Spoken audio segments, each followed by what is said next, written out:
طيب hadda aniga wararka sidii uu soo gaaray hadda wallahi waa ka bixin Amazon dawladdan oo sheegay ma waxaa la idin sheegay in ciidankii Amazon iyo kuwa dawladda magaalada maanta hore qabsaday inay isaga bixeen mar kale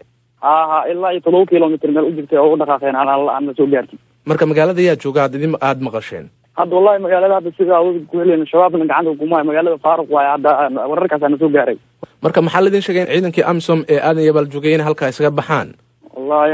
xaaladda ma ka seen waa ka bixin hadda wararka sida uu soo gaaray waa ka bixin asaas hadda soo gaartay goormay ka bixeen marka ayaa la idin sheegay wallahi adi ilaa 20 saac meelaha camal ay ka bixeen saasaan soo gaartay oo galabta ha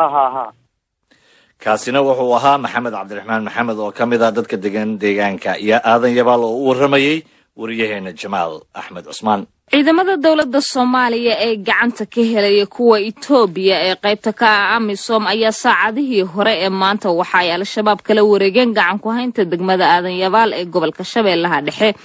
sida ay sheegeen dadka deegaanka. ciidamada huwanta ayaa waxa ay qabsadeen iyagoo aanan wax iska caabina kala kulmin kadib markii al-shabaab ay isaga bixeen degmada dadka deegaankuna ay ku amreen inay magaalada ka barakacaan. sarkaal ka tirsan ciidamada dawladda oo la hadlay dadka magaalada joogay ayaa waxa uu sheegay in ciidamada ay dib uga bixi doonin halkaasi.